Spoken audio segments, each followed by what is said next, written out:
Hi creative friends, this curb shop washstand has been getting a holiday makeover for the past 6 years. Let's see how we can transform it again using some stencil and gold leaf. Also be sure to stick around to the very end of the video so you can see how paint and design can make this very same piece look totally different. Let's get started. Here's what this curb shop washstand looked like in its original state. And here's what we're working on transforming this year.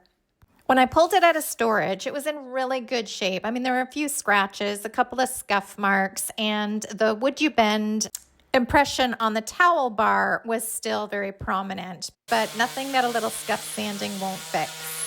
So that's what I actually started on. I brought it into my sanding room. I put a 120 grit sandpaper onto my Bosch sander and just started sanding the would you bend glue impression down.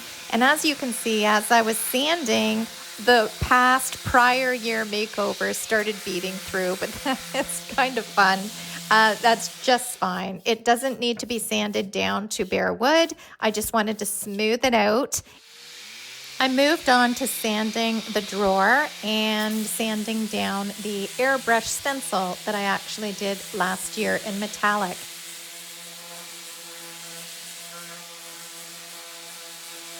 Again, I wasn't trying to remove everything and sand down to the wood. It was just getting everything nice and smooth and giving it a scuff sanding for the paint to adhere to. I did the exact same thing for the body, making sure to kind of focus on the scuff marks or scratches that were on the top and just letting the sander do its job, giving it a scuff sand on the rest of the body.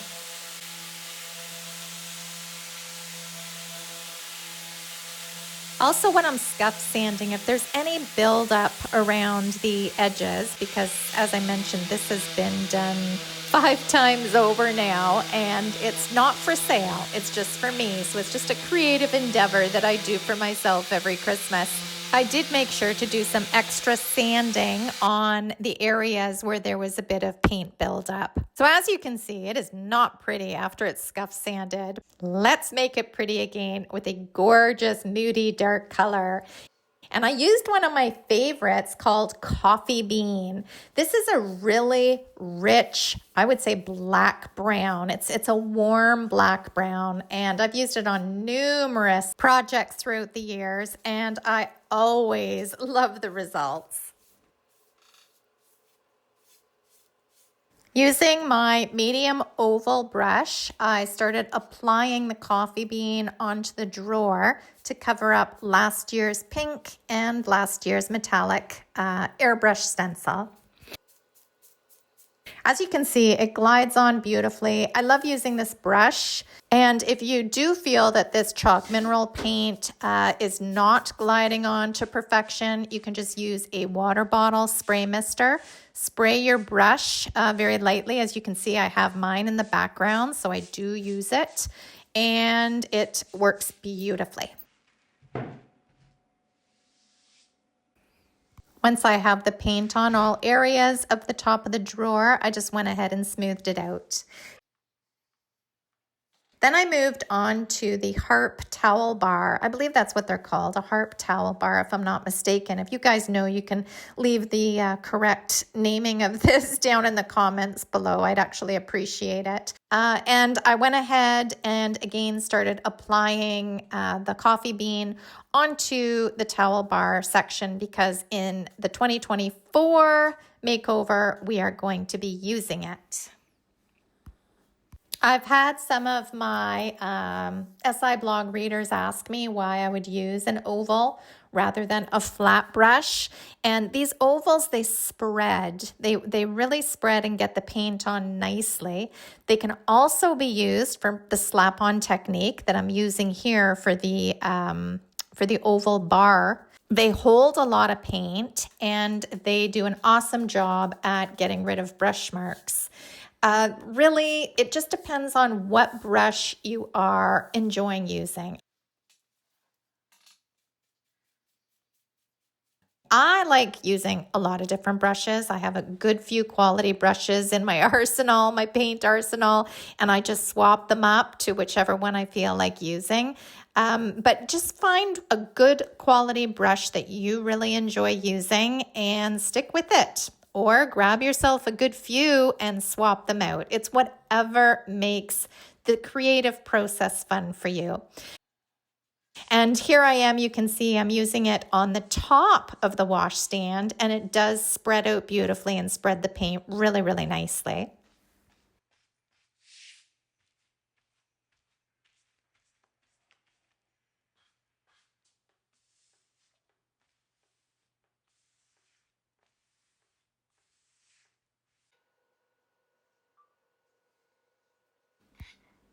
Now it was time for the body, and here I am taking video for social. I don't know if too many people talk about this, but working on a project and taking photographs and taking video and then taking social video, you have to think of every step. Like every step has to be recorded. So when you're doing a project, it's not just like getting into the moment and doing your project. Because I really try and document each and every step. It's fun. It's a fun process, and I love sharing with you guys. But it is a lot of work. It's a lot of work getting everything documented in all the different formats. There were some imperfections on the front of these doors, so I just pounced the brush in there so all the paint would get right in there. And as you can see, the oval brush does a really nice job of getting into the corners as well. And I just made sure that I would keep going back over it so there's no paint buildup in those crevices.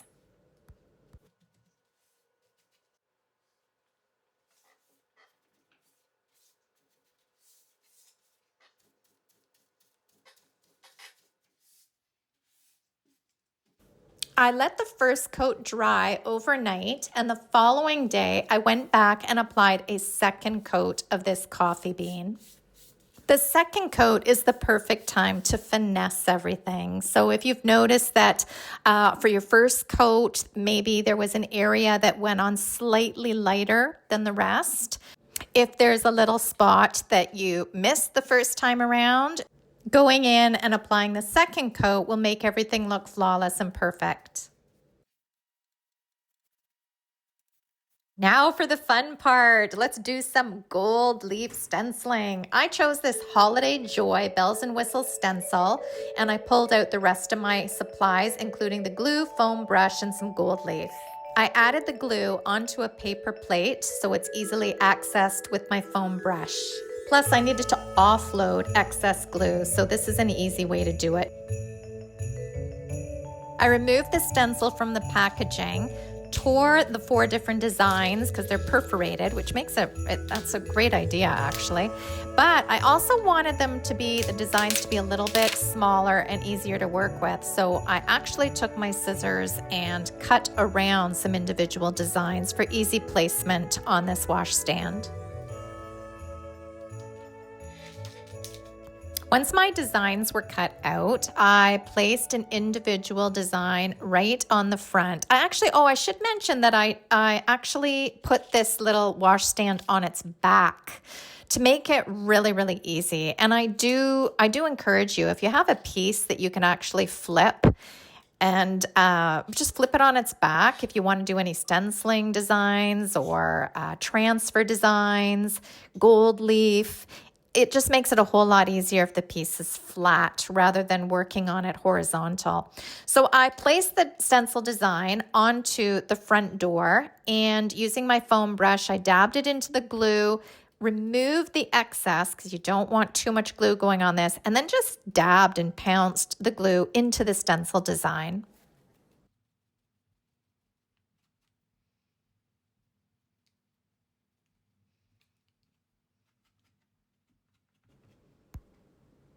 I went ahead using the same cutout stencil piece, and I did the same for the right-hand side of the doors.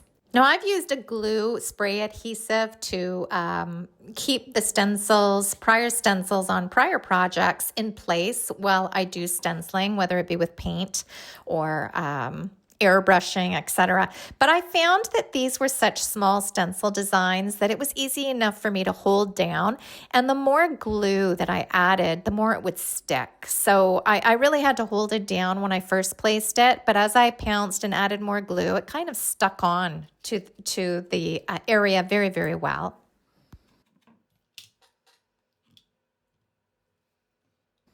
I continued working my way around this piece, choosing different designs, like I had the Christmas bulbs. I also used the beautiful snowflakes in different designs and different sizes, and some stars and circles. The glue goes on milky, so you can see exactly where it's being placed, and then it dries to this transparent sheen. So once it only takes about 15-20 minutes, and then you'll see that it no longer looks milky. It's a sheen to it, and it's ready for the gold leaf. Using the individual sheets, I place the gold leaf on top of all the glued stenciled areas. Gold leaf is very delicate and light, so I found it helpful to keep the tissue paper backing on as I was placing it down. It tears easily, it blows away easily, so I find this super helpful.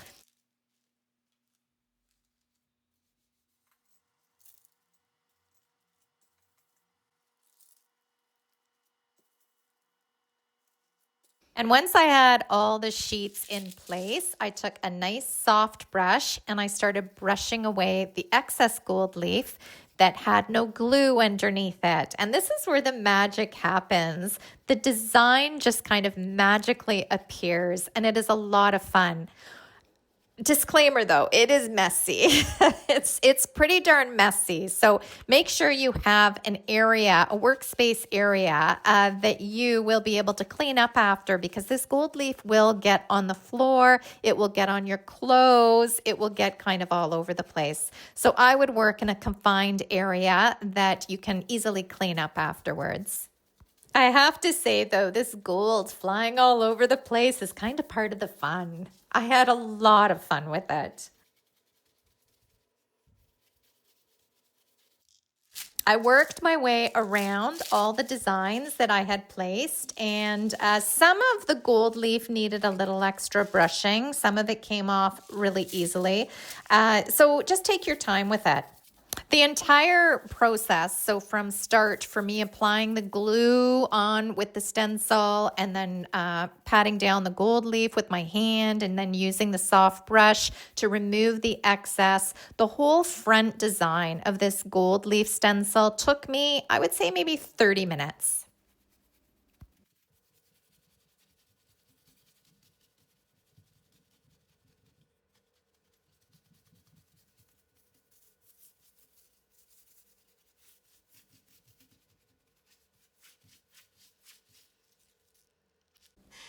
The gold leaf was on, and now it was time to do some touch-ups, because I did notice that when I turned this piece on its back, I had left the pink on the underside of the door, the under lip of the washstand. So I just wanted to do a little touching up with the paint.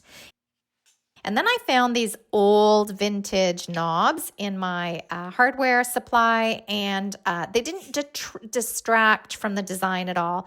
I didn't want anything that was really going to pull attention away from the gold leaf, so I put these simple gold knobs on as well. Gold leaf does need protection if it's going to be a piece that's going to be used at all. If it's just decorative, you don't have to bother. However, if you are going to be using the piece, I would suggest top coating with either a poly top coat and or a wax, which is what I used here. I have not been waxing too much. I used to use wax quite a bit, actually. But lately I do my spray gun and I spray on the poly, especially for pieces that I'm selling. However, I forgot how lovely the wax is. It is so easy to work with. I mean, you just brush it on, you add a little bit to your wax brush, you brush it on, and you wipe it off with a soft rag. And depending on how much you buff it, actually depends on how much of a sheen you get. But it's a really, really beautiful beautiful top coat to work with.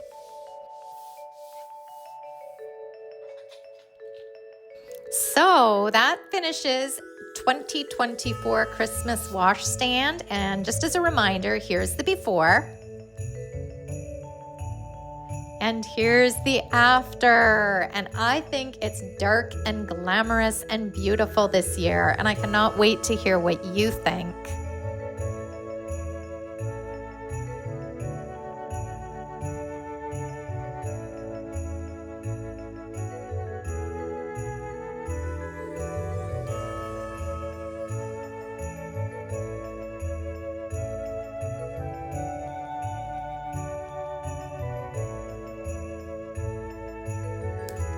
And as promised, here's the bonus for the prior year makeovers.